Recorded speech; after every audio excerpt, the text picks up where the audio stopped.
When I wake up, the other side of the bed is cold. My fingers stretch out, seeking Prim's warmth, but finding only the rough canvas of cover of the mattress. She must have had bad dreams and climbed in with our mother. Of course she did. This is the day of the reaping. I prop myself up on one elbow. There's enough light in the bedroom to see them.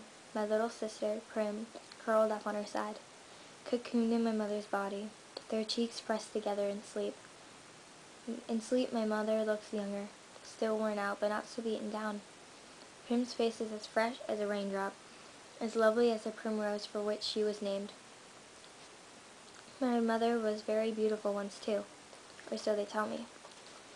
Sitting at Prim's knees, guarding her, is the world's ugliest cat, mashed in nose, half of one ear missing, eyes the color of rotting squash. Prim named him Buttercup, insisted that his muddy yellow coat matched the bright flower. He hates me, or at least distrusts me. Even though it was years ago, I think he still remembers how I tried to drown him in a bucket when Prim brought him home. Scrawny kitten, belly swollen with worms, crawling with fleas. The last thing I needed was another mouth to feed. But Prim begged so hard, cried even. I had to let him stay. It turned out okay. My mother got rid of the vermin, and he's born mouser. Even catches the occasional rat. Sometimes when I clean a kill, I feed Buttercup the entrails. He has stopped hissing at me. Entrails? No hissing. This is the closest we will ever come to love. I swing my legs off the bed and slide into my hunting boots, supple leather that has molded into my feet. I pulled on trousers, a shirt, tucked my long, dark braid into a cap, and grabbed my forage bag. On the table, under a wooden bowl to protect it from hungry rats and cats alike, sits a perfect little goat cheese wrapped in basil leaves. Prim's gift to me on the reaping day. I pulled the cheese carefully in my pocket as I slip outside. Our part of District 12, nicknamed the Seam, is usually crawling with coal miners, heading out to the morning shift at this hour. Men and women are hunched shoulders, swollen knuckles, many who have stopped trying to scrub the coal dust out of their broken nails, the lines of their sunken face. But today the black cinder streets are empty. Shutters on the squat gray houses are closed. The reaping isn't until 2. May as well sleep in if you can. Our house is almost at the edge of the seam. I only have to pass a few gates to reach the scruffy field called the meadow, separating the meadow from the woods. In fact, closing all of District 12 is a high chain link fence topped with barbed wire loops. In theory, it's supposed to be electrified 24/7, 24 hours a day, as a deterrent to the predators that live in the woods. Packs of wild dogs, lone cougars, bears. They used to threaten our streets. But since we're lucky to get 2 or 3 hours of electricity in the evenings, it's usually safe to touch. Even so, I always take a moment to listen carefully for the hum that means the fence is live. Right now, it's silent as stone. Concealed by a clump of bushes, I flatten out on my belly and slide under a 2-foot stretch that has been loose for years. There are several other weak spots in the fence, though this one is so close to home, I almost always enter the woods here. As soon as I'm in the trees, I retrieve a bow and shield of arrows from the hollow log. Electrified or not, the fence has been successful at keeping the flesh eaters out of District 12. Inside the woods, they roam freely. There are added concerns like venomous snakes, rabid animals, and no real paths to follow. But there's also food if you know how to find it. My father knew how, and he taught me some before he was blown to bits in a mine explosion.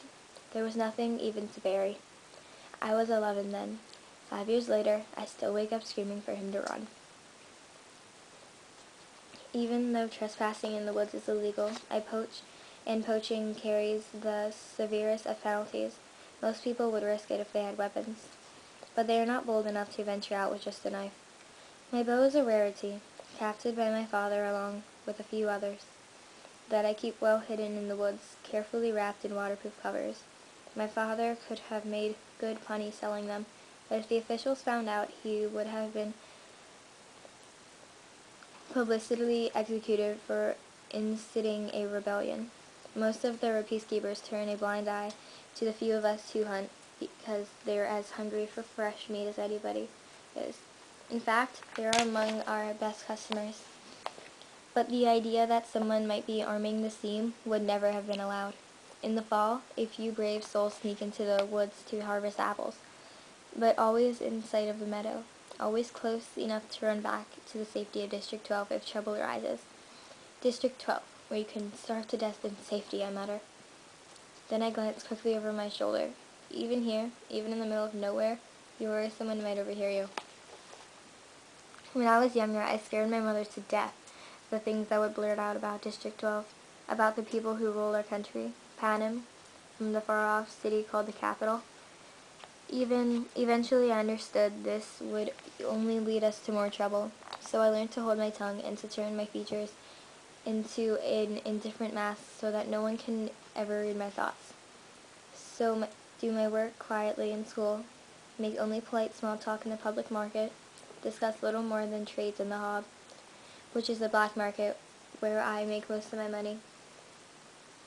Even at home where I am less pleasant, I avoid discussing tricky topics, like the reaping, or food shortage, or the Hunger Games. Prim might begin to repeat my words, and then where would we be? In the woods waits the only person with whom I can be myself, Gale. I can feel the muscles in my face relaxing, my pace quickening as I climb the hills to our place, a rock ledge overlooking a valley. A thicket of berry bushes protects it from unwanted eyes. The sight of him waiting there brings on a smile. Gale says I never smile except in the woods. "Hey, Catnip," says Gale. My real name is Katniss, but when I first told him, I had barely whispered it, so he thought I'd said catnip. Then this crazy lynx started following me around in the woods, looking for handouts. It became his official nickname for me. I finally had to kill the lynx because he scared off game. I almost regretted it because he wasn't bad company, but I got a decent price for his pelt. Look what I shot. Gale holds up a loaf of bread with an arrow stuck in it, and I laugh. It's real bakery bread, not the flat, dense loaves we make from our grain rations. I take it in my hand and pull out the arrow and hold the puncture and the crust to my nose, inhaling the fragrance that makes my mouth flood with saliva. Fine bread like this is for special occasions. Still warm, I say. He must have been at the bakery at the crack of dawn to trade for it. What did it cost you? Just a squirrel. Think the old man was feeling sentimental this morning. Even wish me luck. Well, we all feel a little closer today, don't we? I say, not even bothering to roll my eyes. Prim left us cheese. I pull it out. His expression brightens at the treat. Thank you, Prim. We'll have a real feast. Suddenly he falls into a capital accent as he mimics Effie Trinket, the manically upbeat woman who arrives once a year to read out the names at the reaping. I almost forgot. Happy Hunger Games. He plucks a few blackberries from the bushes, and made the odds. He tosses a berry in a high arc toward me.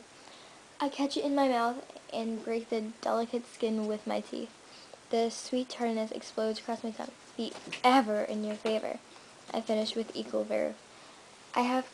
We have to joke about it because the alternative is to be scared out of your wits.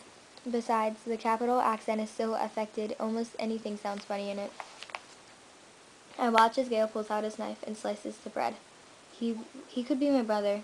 Straight, black hair, olive skin, we even have the same gray eyes. But we're not related, at least not closely. Most of the families who work of the mines resemble one another. That's why Prim, my mother and Prim, with their light hair and blue eyes, always look out of place. My mother's parents were part of a small merchant class that caters to officials, peacekeepers, and the occasional seam customers. They ran the apothecary shop in the nicer part of District 12. That's the end of part 1 of the first chapter of the Hunger Games.